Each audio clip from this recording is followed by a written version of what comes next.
Selamat datang di video pembelajaran pemahaman peserta didik dan pembelajarannya pada topik 3, profiling peserta didik.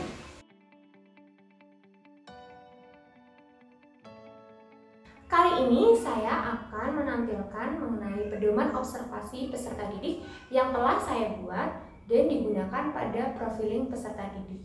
Selamat menyaksikan.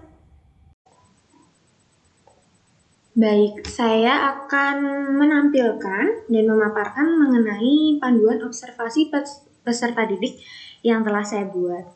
Nah, di sini sebelumnya saya juga sudah membuat panduan observasi pada topik 2.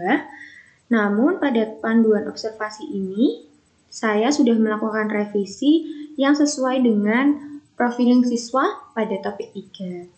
Nah, sebelumnya saya memang menggunakan panduan observasi ini untuk siswa kelas 5 SD Canisius Kadirojo.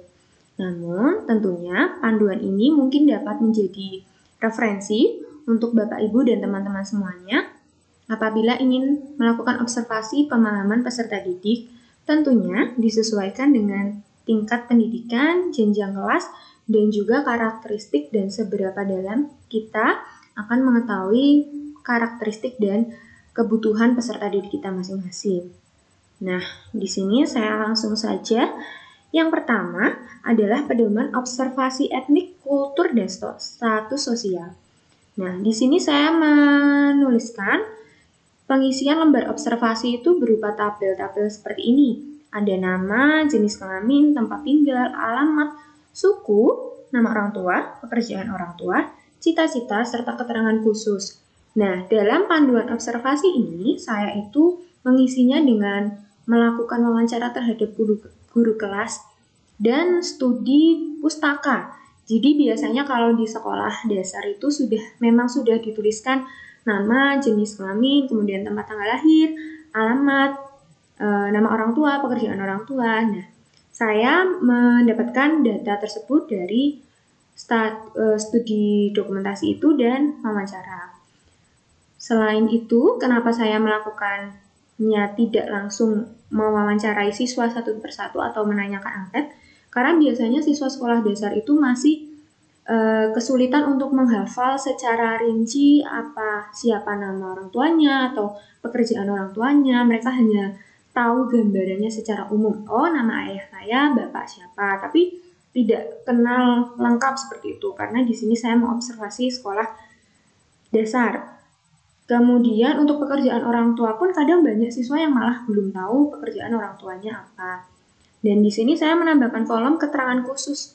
Nah, keterangan khusus ini teman-teman itu saya isi catatan-catatan tentang latar belakang khusus peserta didik.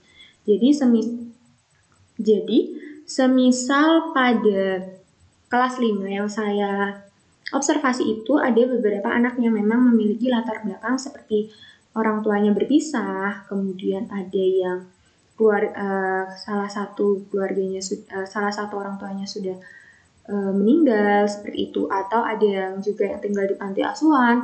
Seperti itu saya tuliskan di keterangan khusus. Jadi tidak semua anak mendapatkan keterangan khusus. Kemudian yang kedua adalah pedoman observasi minat belajar. Tentunya ada dua hal yang dilakukan. Yang pertama itu melakukan pengamatan secara langsung, bagaimana minat belajar dalam satu kelas itu seperti apa. Lalu yang kedua, untuk memvalidasi itu biasanya saya menanyakan pada siswa dengan pemberian angkat observasi minat belajar. Nah, di sini saya menanyakan 7 pertanyaan sederhana yang diberikan pada seluruh siswa dalam satu kelas, seperti perasaannya bagaimana, persiapannya ketika bersekolah, minat keinginannya untuk mendengarkan penjelasan, kemudian bagaimana kesulitan belajarnya, apakah mengalami kesulitan belajar. Lalu setelah kita mengetahui melalui pengamatan dan juga anak-anak mengisi angket, ini ketika dirasa ada siswa yang memiliki minat belajar yang rendah atau minat belajar yang berbeda dengan peserta didik lain, semisal memang tidak mengerjakan tugas, kemudian datang ke sekolah itu sering terlambat berdasarkan hasil pengamatan. Nah, nanti siswa tersebut biasanya akan diwawancara khusus sebelumnya oleh guru kelas. Nah, Karena di sini saya melakukan observasi itu, saya juga akan menanyakannya pada siswa yang bersangkutan. Jadi tidak semua siswa saya tanyakan sesuatu, tapi memang siswa yang memiliki kecenderungan untuk memiliki minat belajar yang rendah, itu akan diteliti dan dianalisis lebih jauh alasan dan bagaimana solusi untuk mengatasi permasalahan tersebut. Nah, ini saya juga menuliskan sedikit pedoman wawancara tidak struktur, jadi nanti ketika melakukan sudah ada pedoman wawancara ini. Kemudian selanjutnya adalah pedoman observasi perkembangan kognitif dan kemampuan awal. Nah, di sini saya menuliskan ada dua hal. Yang pertama itu pedoman observasi kemampuan kognitif kelas. Nah, di sini saya melakukan observasi dengan panduan ini untuk mengetahui karakteristik kognitif secara umum. Apakah memang sebagian besar siswa tersebut belum bisa atau memiliki tingkat kognitif yang rendah, atau satu kelas itu rata-rata kognitifnya cukup baik, sudah tinggi, pemahamannya terhadap materi sudah bagus. Nah, saya analisis dulu secara umum bagaimana interaksinya. Di sini saya menuliskan bagaimana perkembangan secara umum, kemudian apakah ada siswa yang memiliki keterlambatan belajar, bagaimana pemahaman konsep, bagaimana apakah ada siswa yang memiliki keterlambatan membaca dan menghitung, seperti itu. Karena memang ditemukan di kelas yang saya observasi memang ada siswa yang kelas 5 pun belum bisa membaca. Kreativitas, kemudian tingkat berpikir rasional pada satu kelas. Nah, nanti hal ini juga digabungkan dengan pemahaman kognitif secara individu berdasarkan hasil analisis pekerjaan tugas-tugas siswa. Nah, karena saya sudah melakukan PPL siklus pertama, mengajar siklus pertama, nah itu saya bisa mengetahui kemampuan kognitif siswa, pengetahuannya berdasarkan hasil pekerjaannya secara individu, karena sudah ada nilainya, sudah ada rubrik penilaian yang jelas, nah itu bisa dimasukkan di situ oleh saya. Kemudian ada pedoman observasi gaya belajar. Nah, pedoman observasi dan motivasi belajar ini saya observasi ada dua. Kalau di motivasi belajar, saya menganalisis bagaimana motivasi setiap anak ketika proses belajar. Namun secara umum, secara saya meneliti dalam satu kelas, apakah peserta didik itu rata-rata menampilkan ketekunan belajar, lalu peserta didik itu menunjukkan jawaban terhadap minat sesuatu terhadap guru.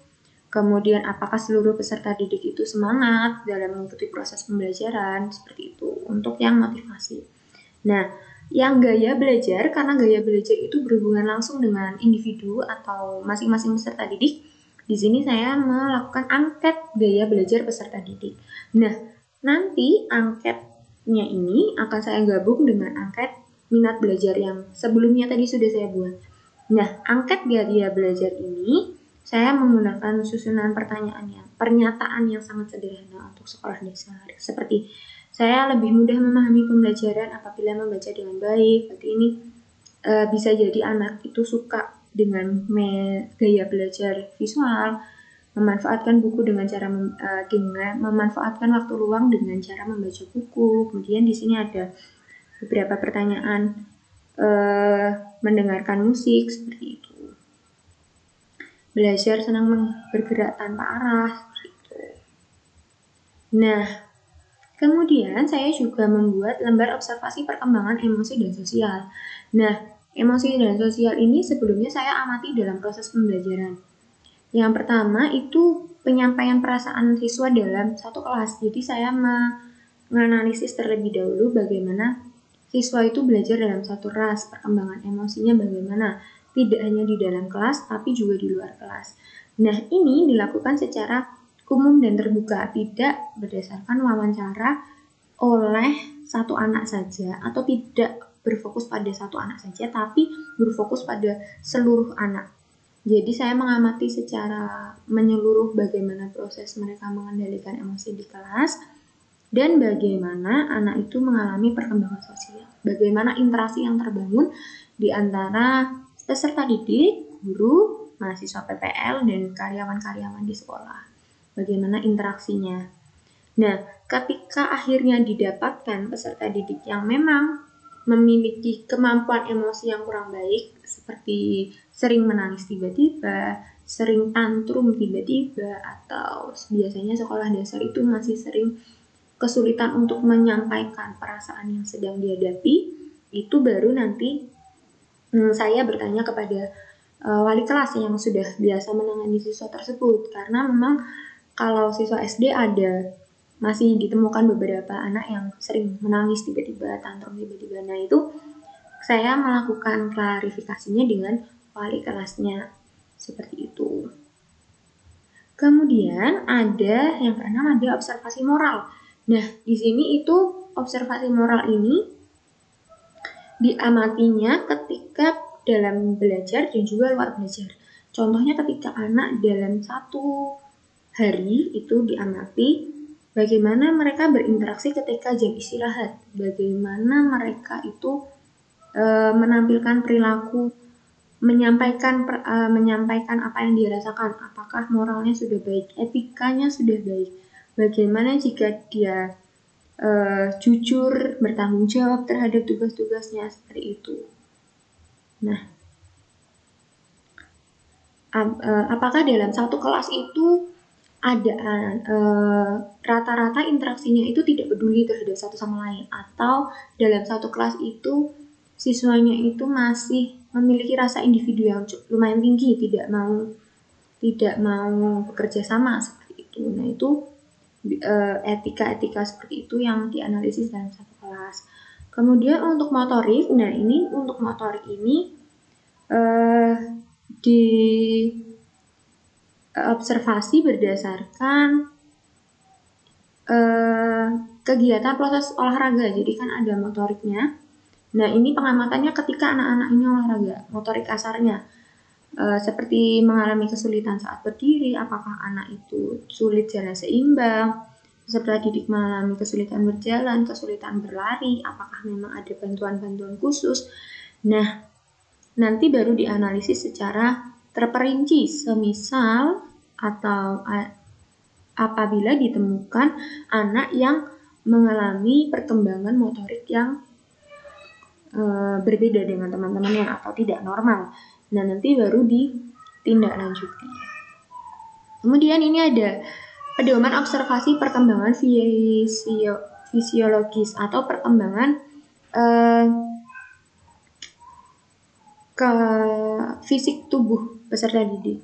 Nah, di sini saya mengamatinya secara umum juga berdasarkan kesehatannya umum seperti apa, apakah ada anak yang berkebutuhan khusus, apakah ada karakteristik tubuh yang berbeda dari satu anak ke satu anak lain, apakah ada anak yang memiliki tinggi badan atau berat badan tidak normal, apakah ada anak yang memiliki pendengaran dan penglihatan tidak normal, apakah ada anak yang memiliki penyakit bawaan, seperti itu. Nah, biasanya di fisiologis ini itu guru sudah melakukan pengecekan ketika awal semester, seperti tinggi badan, berat badan, kemudian gigi ketika ada puskesmas datang. Nah, itu saya mendapatkan informasinya dari wali kelas. Lalu untuk penyesuaian kerapian tubuh seperti cara berpakaian, kerapian rambut, kebersihan kuku, itu juga diobservasi ketika hari Senin anak-anak selepas upacara. Kemudian selain itu saya juga menambahkan sedikit pedoman pedoman wawancara guru untuk memvalidasi apa yang saya lihat atau apa yang saya amati di kelas dengan kondisi yang dirasakan oleh guru, seperti karakteristik siswanya, kemampuan kognitifnya, kemampuan latar belakang peserta didiknya. Jadi pedoman wawancara ini juga sebagai bentuk klarifikasi atas apa yang sudah saya amati di sekolah. Betul tidaknya hasil pengamatan saya terhadap suatu peserta didik dan peserta didik yang lain. Dan di sini saya menuliskan beberapa pertanyaan inti, pertanyaan panjang, dan tingkah laku guru selaku mengajar. Nah, seperti yang tadi saya sampaikan, ada angkat peserta didik. Nah, angkat peserta didik ini sebetulnya sama seperti yang sudah saya tuliskan di atas tadi mengenai angkat minat belajar, kemudian biaya belajar. Nah, nanti mungkin ini akan ditambahkan cita-cita di atas ini untuk mengisi yang etnik, kultur, dan kebutuhan khusus itu untuk mengetahui keinginan belajar atau cita-cita yang diharapkan dari peserta didik itu. Nah,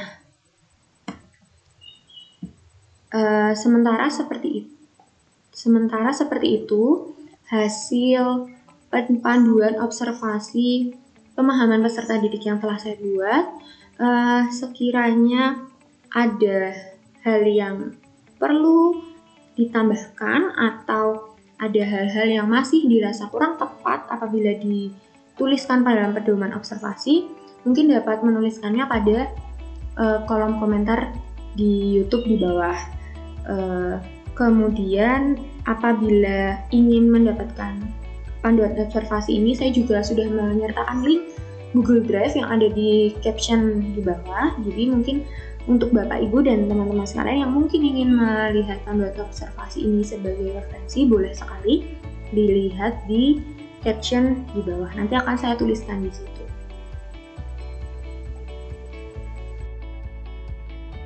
Sekian presentasi saya tadi mengenai panduan observasi yang telah saya buat. Sampai jumpa kembali pada video pembelajaran selanjutnya. Terima kasih.